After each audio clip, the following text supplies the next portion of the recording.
São 9h49 e entre os nossos colunistas de hoje está o Luiz Felipe Pondé, o filósofo. Pondé, nós voltamos a discutir, eu me lembro dos meus tempos aí de faculdade, anos 60, quando ingressei na Faculdade de Direito do Largo São Francisco, Michel Temer era veterano, se não me engano estava já no 4º ano, metido em política, partido independente, e se discutia muito nessa questão do comunismo e do nazifascismo nos anos 60. Nossa, nós não evoluímos nada, continuamos falando de esquerda, direita, Pondé. Bom dia. Bom dia, Zé Paulo, bom dia a todos. Eu acho que, de certa forma, as duas expressões, elas acabaram assumindo ao longo da história, né? A gente sabe que elas vêm desde elas se estabeleceram como origem no final do século XVIII, mas assim, a esquerda acabou ficando associada à ideia daqueles que são a favor da mudança, dos mais frágeis, né? E a direita associada ao espectro daquele que resiste às mudanças, que relativiza o valor da mudança como um princípio absoluto e total, né? E agora, hoje, especificamente, né, o contexto que você descreveu era um contexto de Guerra Fria, né, Zé Paulo? Inclusive, o contexto que levou à ditadura aqui no Brasil. Agora, hoje, me parece que depois do surgimento de um espectro à direita, esse espectro à direita acabou nas eleições de 18 refluindo para um voto, muitas vezes, anti-PT, né, dentro do contexto daquele momento. Agora, essas manifestações, para chegar num gancho completamente atual, agora de domingo, e a evolução do governo Bolsonaro nesses últimos meses, me parece que opera uma certa depuração no espectro à direita. O debate à direita no Brasil, Zé Paulo, inclusive entre os mais jovens, eu me refiro a alunos de graduação ou de pós-graduação, ou de pessoas mesmo mais jovens, não da universidade necessariamente, é um debate muito recente, né? O Brasil ficou muito tempo sem uma bibliografia do que pode se chamar um pensamento liberal em economia associado a um pensamento liberal em moral.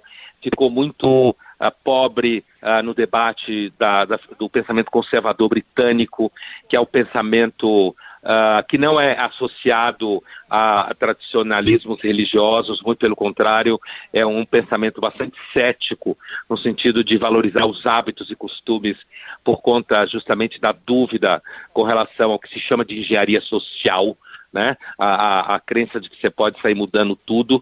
E também, aqui no caso do Brasil, essa direita, que alguns chamam de extrema-direita, mas mais associada ao Bolsonaro, que me parece organizado ao redor de um sentimento de ressentimento, de baixo entendimento do que significa, digamos, o funcionamento constitucional da democracia, né?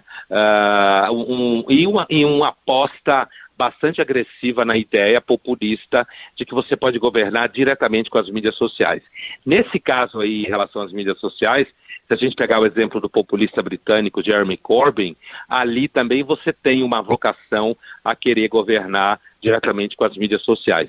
Mas eu acredito, Zé Paulo, que hoje, quando você fala um debate, uma posição à direita no Brasil, a tendência é que esse processo vá sendo um pouco mais discernido, quer dizer, você é a favor do mercado, você é a favor do Estado menor, você é a favor de menos ingerência do Estado na economia, você é a favor das liberdades individuais, inclusive no plano das práticas sexuais, ou você é a favor de uma ingerência, de um conservadorismo moral de costumes sobre as pessoas, você é a favor de uma mescla com princípios teológicos ou religiosos da administração pública, quer dizer, ou você é a favor de uma administração um pouco paranoide, que eu acho que é o núcleo ideológico que está ao redor do governo Bolsonaro, que critica muito o PT, com razão, por exemplo, da diplomacia ideológica do Itamaraty, do PT, do governo Dilma, mas que recai na mesma forma, no sentido oposto.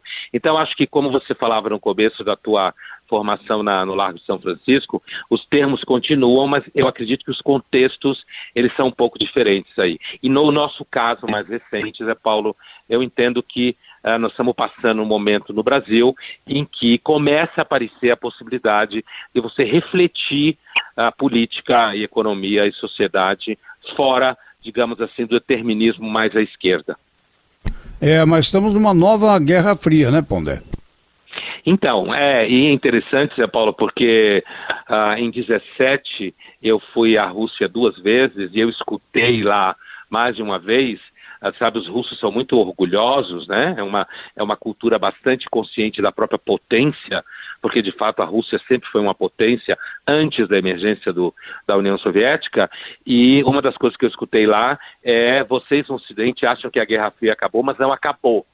O que existe hoje é aquela velha política um pouco fria, no sentido que não tem guerra imediata, mas de competição e violência implícita, como entre Estados Unidos e China, né? O próprio Putin querendo resgatar, digamos, um protagonismo da Rússia na geopolítica, né? Então, e aqui no Brasil agora, a gente tem a nossa pequena Guerra Fria, que envolve tanto a tentativa da esquerda voltar ao protagonismo, porque ela está muito acuada, quanto o desmembramento, digamos, do espectro à direita ao longo do governo Bolsonaro. Bom fim de semana então, Pondé. Para vocês também. Até semana que vem. Obrigado.